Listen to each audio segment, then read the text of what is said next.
भेद विधि किन्ही शशि शोषक पोषक समूझी जग जस अपजस दीन्ही।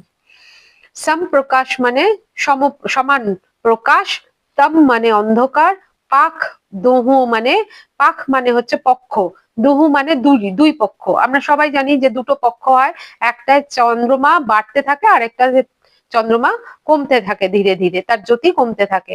নাম ভেদ মানে নাম আলাদা আলাদা, দুই পক্ষেই চন্দ্রমা উপস্থিত কিন্তু নাম ভেদ হয়ে যায়। মানে একটা পক্ষ যেখানে চন্দ্রমা ধীরে ধীরে বাড়ছে সেই পক্ষের এক নাম, আর যখন চন্দ্রমা ধীরে ধীরে কমে যাচ্ছে তখন তার এক নাম। বিধি কিনি বিধিবৎ, তার মানে আমরা তার নাম দিয়েছি যে এক পক্ষকে বলছি যখন চন্দ্রমা বাড়ছে যে পক্ষে তাকে বলছি শুক্লপক্ষ, আর যে পক্ষে চন্দ্রমা কমছে 15 দিনের জন্য মাসের সেটাকে বলছি কৃষ্ণপক্ষ।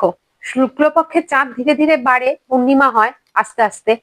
এবার দেখুন আমরা কিন্তু সেই পক্ষটাকেই শুভ মনে করি এবং আমাদের যত শুভ কাজগুলো আছে শুক্লপক্ষ করাই কিন্তু আমরা বেশি পছন্দ করি, কারণ সবাই শুভ মানে এই সময়টাকে।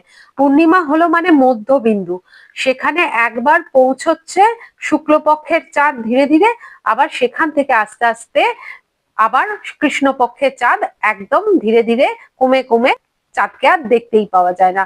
তুলসীদাসজি বলছেন চাঁদের সমান প্রকাশ আর সমান অন্ধকার থাকে দুই পক্ষেই। পূর্ণিমার ঠিক 3 দিন আগেকার চাঁদ যদি আমরা দেখি, যখন পূর্ণিমা আসতে চলেছে শুক্লপক্ষ চলছে, তখন যে চাঁদের যে প্রকাশ, সেটা যে প্রকাশ চাঁদে দেখা যায়, ঠিক পূর্ণিমার পরে যখন চাঁদ আবার কৃষ্ণপক্ষের দিকে আস্তে আস্তে ঢুকেছে, তখন যে পূর্ণিমার পরের যে 3 নম্বর দিন, তৃতীয় দিন, তখন যদি আমরা চাঁদকে দেখি, চাঁদে কিন্তু আমরা সমান প্রকাশই দেখতে পাবো। শশী শোষক পোষক সমুঝি জগ জস अपजस दीन्ही। শশী মানে চাঁদ, শোষক মানে শুক্লপক্ষ। এবার বলছেন সমুঝি মানে বুঝে যায় জগৎ, জস अपजस মানে যশ আর অপযশ, দীন্হি মানে দেয় তাকে। 100 টাকার একটা নোট, সেটা নিয়ে যে কেউ যা খুশি তাই কিনতে পারে। এবার একজন ব্যক্তি সেই 100 টাকাটা সৎ পথে কষ্ট করে অর্জন করে আনছে, আর আরেক ব্যক্তি সেটা ছল করে কপট করে কারোর থেকে নিয়ে আসছে।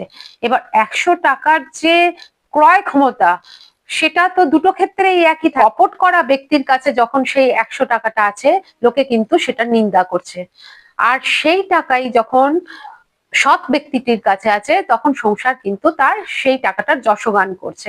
কারণ কি, একজন শোষক একজন পোষক। যে সৎ পথে আছে সে তো বিকাশ করছে সারা পৃথিবীর সংসারের, সে পোষক, সে সব কিছুর বিকাশ ঘটাচ্ছে।